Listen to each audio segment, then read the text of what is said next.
Hello students, स्वागत करते हैं आपका हमारे यूट्यूब चैनल एएसएससी एजुकेशन पर।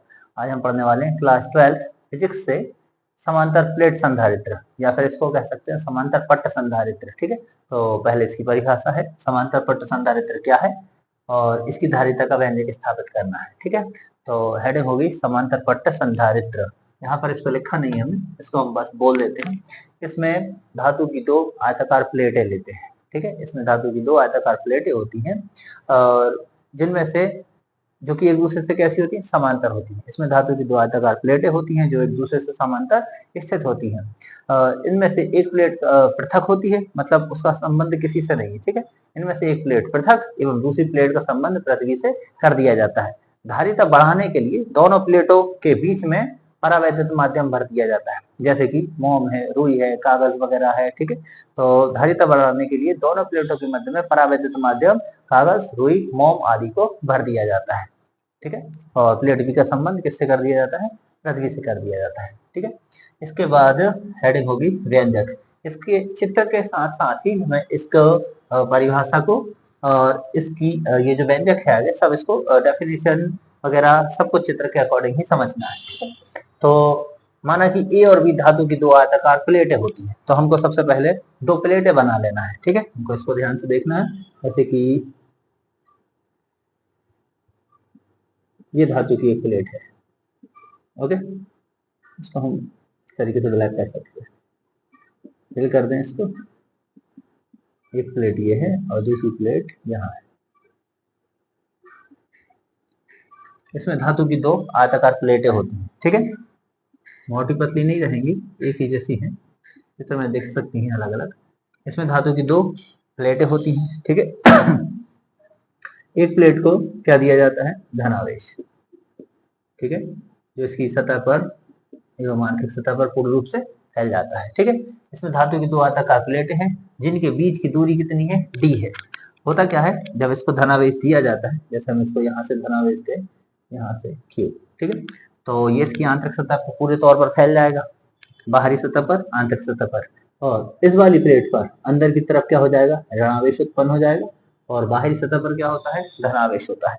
जैसा कि प्लेट बी का संबंध किससे कर दिया गया है, पृथ्वी से, तो इसका जो धनावेश है पूरा धनावेश इसमें चला जाता है, पृथ्वी में चला जाता है। ठीक, इन दोनों के बीच की जो दूरी है, यहाँ से लेकर यहाँ तक की दूरी, दोनों प्लेटों के बीच की दूरी कितनी है, टी है। प्लेट ए पर आवेश का पृष्ठ घनत्व क्या है, सिग्मा है, और प्लेट बी पर आवेश का पृष्ठ घनत्व क्या है, माइनस सिग्मा है। ये है प्लेट बी।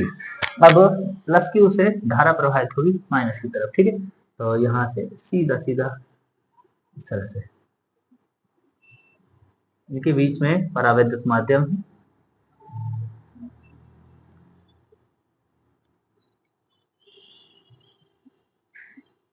ओके, तो ये है चित्र समांतर प्लेट संधारित्र, या फिर हम इसे कह सकते हैं समांतर पट्ट संधारित्र। अब व्यंजक, व्यंजक में हमने पहले लिख लिया दोनों प्लेटों का वर्णन। ठीक है, तो माना कि ए और बी धातु की दो प्लेटें होती हैं, आयताकार प्लेटें हैं जिनके बीच की दूरी कितनी है, डी है। ठीक है, जिनमें से प्लेट ए का जो पृष्ठ घनत्व है, आवेश का पृष्ठ घनत्व, यानी आवेश कितना फैला हुआ है, पृष्ठ घनत्व जो है आवेश का वो है इस पर क्या, सिग्मा, और इस वाली प्लेट बी पर आवेश का पृष्ठ घनत्व क्या है, माइनस सिग्मा है।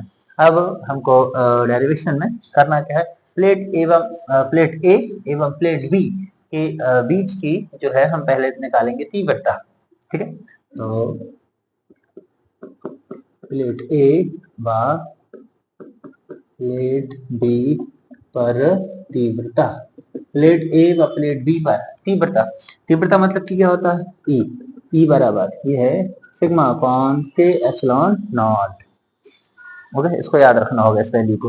प्लेट ए व प्लेट बी के बीच, या फिर प्लेट ए व प्लेट बी पर जो तीव्रता है वो क्या है, ई बराबर सिग्मा अपॉन के एप्सिलॉन नॉट। ठीक है, प्लेट, अब इसके बाद क्या है, प्लेट ए व प्लेट बी पर विभवांतर, सेकंड है विभवांतर, क्या रहेगा, विभवांतर। विभवांतर क्या है, भी, भी बराबर ये होता है तीव्रता गुणित दूरी। तो प्लेट ए व बी पर विभवांतर क्या होगा, भी बराबर तीव्रता गुणित दूरी। ठीक है, तो हम तीव्रता का मान देखें। तीव्रता क्या होती है? ई, और दूरी क्या होती है? डी। ओके, तो भी बराबर ये हो जाएगा, ई की वैल्यू हम रखें तो क्या होगी? सिग्मा अपॉन के एप्सिलॉन नॉट, और क्या है? डी। यहाँ आ जाते हैं, देखेंगे इसको फिर से लिख देते हैं, या फिर v बराबर सिग्मा अपॉन के epsilon not into D. D को इस तरफ कर ले और सिग्मा को एक तरफ कर दें, तो क्या होगा? v बराबर d अपॉन के एप्सिलॉन नॉट सिग्मा, और जैसे कि हमें पता है सिग्मा बराबर होता है q अपॉन a। तो हमें यहाँ पर सिग्मा की वैल्यू रख देना। सिंपल है एकदम, आसानी से सीधा सीधा चलते चलना है। तो इसका मान रखा हमने q अपॉन a। ठीक है, तो ये किसका मान निकल आया अपना? v का। v क्या है? विभवांतर, वोल्टेज। ठीक है, अब v की वैल्यू निकालने के बाद तो सिंपली क्या है? सीधा सीधा तीव्रता निकालें। ठीक है, उसके बाद क्या निकालें? विभवांतर। और कुछ भी कर रहे हो, आखिरकार सब कंक्लूजन क्या है? धारिता की परिभाषा से। सीधी सी बात है, धारिता की परिभाषा से, धारिता की परिभाषा से। तो धारिता क्या है? C बराबर Q अपॉन V।